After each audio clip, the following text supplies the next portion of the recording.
Fearless Females Voice podcast, where women's stories and experiences are shared in order to empower and inspire others. So on this episode, I decided to take the reins on the mic and do another solo podcast talking about a topic which is very, very close to my heart: traveling. I know that my travel experiences have helped shape who I am today, and I actually get many questions around my travels, such as where is best to go? How do you have the courage to go? How do you even plan a solo trip? Can it get lonely? Is it dangerous for a female? And so on. If you have questions like these, then stay tuned because I'll be giving all of my tips and tricks on traveling and answer all of your questions. So I've visited over 50 countries over the last 10 years and I love to travel. So you can imagine the last year of lockdown and COVID has been pretty difficult for me. I'm just itching to go and see more of the world, and luckily and hopefully we are able to do that soon enough. I'm actually quite curious to know if the world will ever recover from this pandemic and if things will ever go back to normal. I guess only time will tell. So I went on my first ever solo travel trip in 2010. And how it went is a friend of mine floated the idea to me. So she had a course to attend in China. And before going to China for this course, she wanted to travel around Thailand. And she said to me, well, why don't we go together? So I thought, hey, why not? Let's go. And then when she was going to go on her course, I thought, right, I'll come home. That's my cue to leave. But actually, instead of coming home, I decided to continue my trip in Southeast Asia and explore on my own. Now, when I look back to those times, I can't quite pinpoint the moment or why I made that decision, but I just knew that I wanted to see the world and have some new experiences. Because before that trip, I'd only really traveled to Europe. So the idea of being in a hot country, far away from home, with the beach and good food really appealed to me. I also thought, whilst I'm there, why not just go to more countries in the area? And I also had the time, so it kind of made sense to me and it all just clicked. So I decided to do my first trip from then. And since I did that trip, I have never looked back. I became addicted to travel. I just wanted to do more and more and more and see more of the world. It just opened my eyes and it gave me a whole new, fresh perspective of how things are in the world. It made me see things differently and it made me understand who I am and made me see myself differently as well. It was just an incredible time for me. And that's why I said travel has really shaped who I am today. So I'm going to now focus on the questions which I have been asked and try to give my best answers. So let's dive into them. So number 1, why should I go solo travel? Now, there are so many benefits of going somewhere and doing something on your own.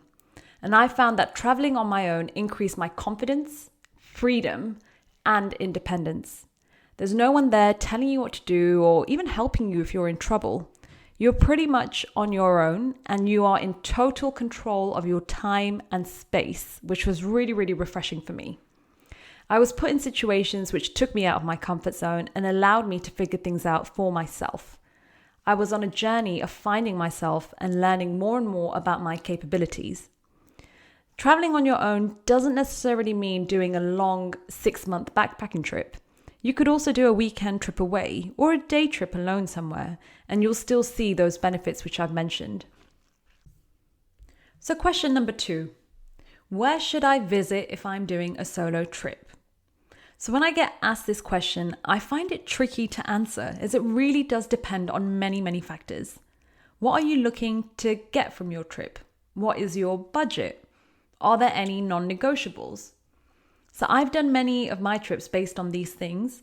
So for example, if I was on a slightly lower budget, then I'd choose a country which is a little cheaper. Or if I know I wanted to visit a wonder of the world, then I'd go to, for example, Peru to see Machu Picchu or Jordan to see Petra. And these were my non-negotiables. I also knew what I wanted from the weather. For example, I wanted hot weather, or if I was going to Iceland, then I knew what to expect. So have a think about what you actually want from your trip. Other factors include the length of your trip. So this is all about how far you should travel. So for example, If you're looking to do a weekend trip from your hometown, then I would pretty much recommend a flight time of less than 3 hours. I wouldn't say to you, okay, go travel 10 hours and then come back in a weekend, because you ideally want to maximize your time whilst you're away and avoid jet lag as much as possible. So have a think about the duration of your trip, because this also determines where to go.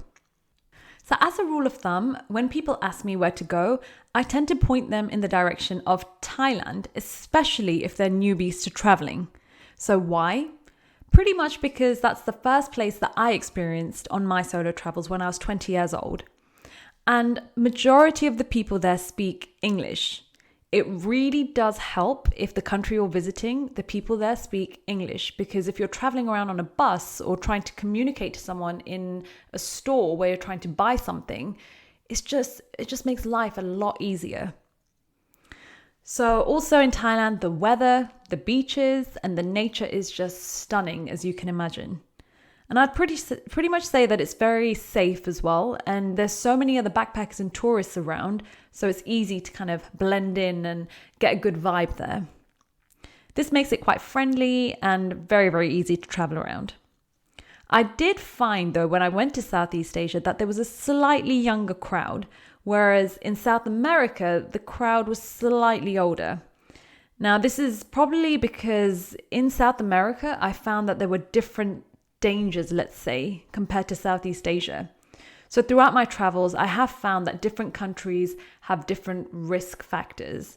So it's good to know what's what and how things work in each country. And you can do this by planning. So let's move on to the next question. Question number 3. How do you plan a solo trip? So if you are thinking about going, there are a few things which you can do to help your planning. Number 1, speak to someone who has been before, read travel blogs for the place you are visiting, or listen to a podcast like this one. So this will give you some insight into what to expect and may answer some of your questions. I think it's great to understand more about what it's like to do a solo trip so you feel more confident about going. Number 2, do some research into the place you're going to. So what language do they speak? What currency do they use? What will the weather be like at the time of year you're going?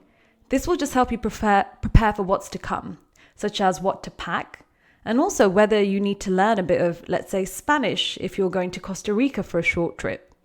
I found that when I went to South America for the first time, I struggled a little bit with the language barrier because I didn't know any Spanish and everyone spoke Spanish. So for me, I got through by sign language, but then I was self-teaching myself as I was there. So the second time I went to South America, I decided to not make that same mistake. And I took a short free Spanish course just to learn the basics. And that really, really helped me get by. So number 3, be open-minded. Everywhere in the world is very different. And I know that might sound obvious, but it's really important to remember.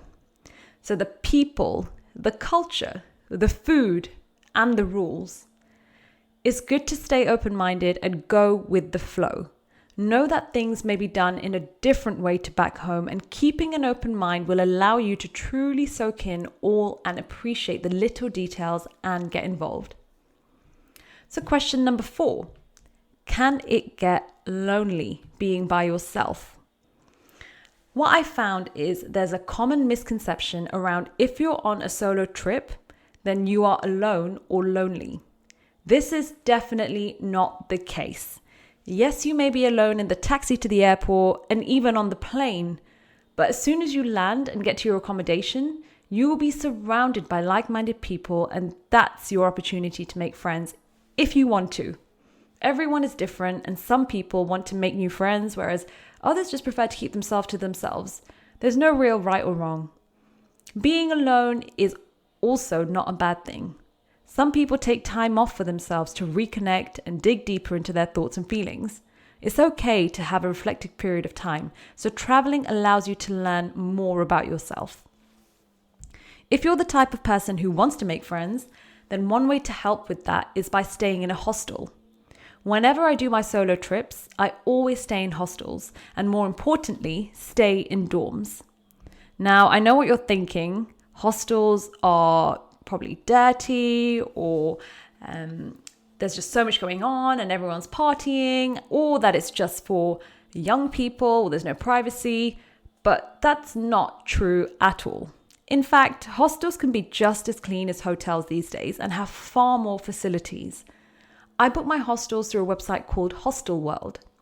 I really like using this because it has pictures and reviews, so I can get a feel for the place before I'm booking.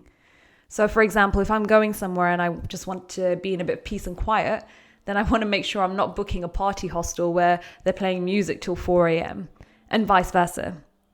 So I'd highly recommend reviewing the accommodation before booking so you know what to expect in terms of what the vibe is like in the hostel, what the cleanliness levels are, and what the people are like as well. You also want to make sure that the hostel or your accommodation, whatever that might be, is in a safe neighborhood. And a lot of the reviews will reveal this to you. So what you'll find in hostels are travelers from all over the world who are there to connect with one another. It's a community, and you meet some great people with some great stories. I learned so much about different cultures, places, and people just through staying in hostels, and I've made some amazing friends throughout my travels, and I still keep in touch with them to this date. We share a passion for travel, and that has kept us connected. The good thing about hostels is that they also organize events such as walking tours, hikes, day trips. So this is a way to do activities with other people if you are worried about doing something on your own.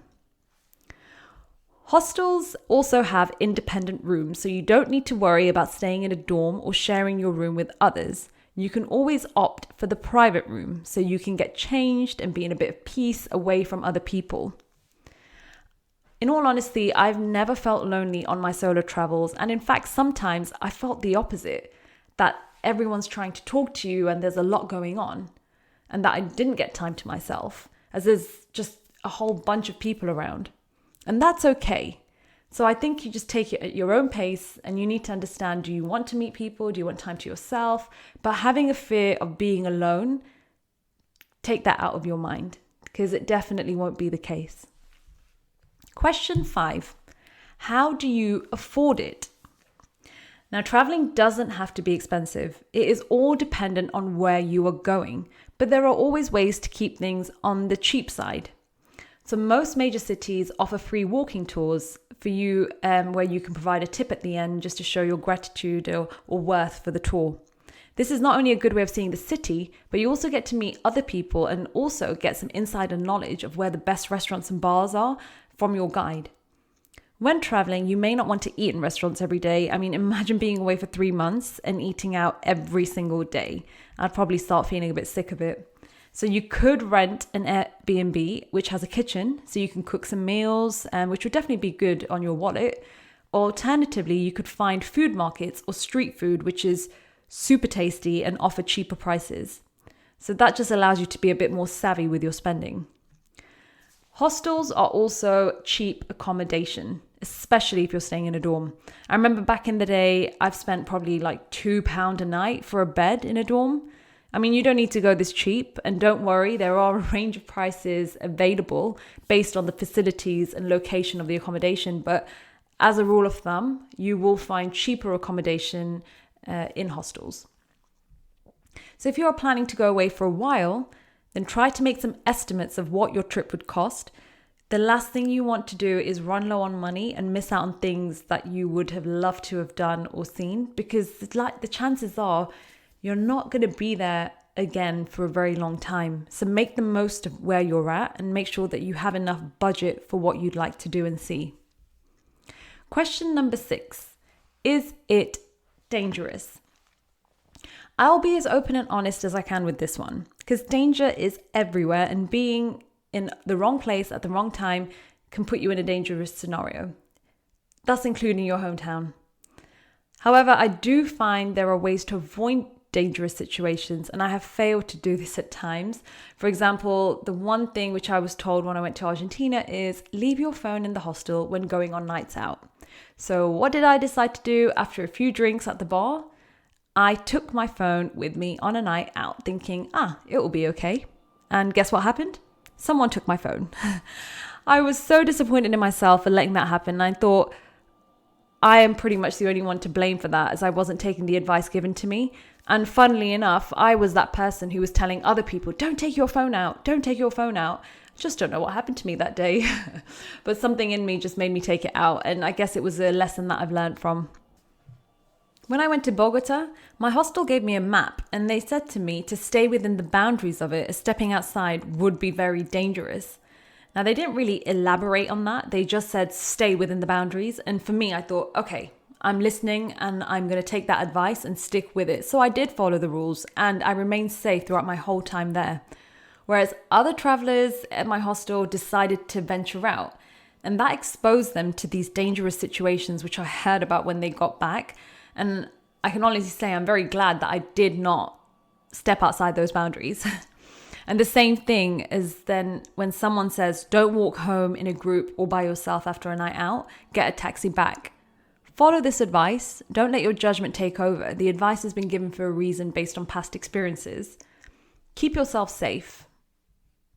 Question number 7. Is solo travel only for single people? Now, the short answer is definitely not. I am currently in a relationship and my fiance has done stints of solo travel when we were able to, so the year before, and I've also done a few trips away. This not only solidifies us, but it allows us to have our own space and also do our own thing.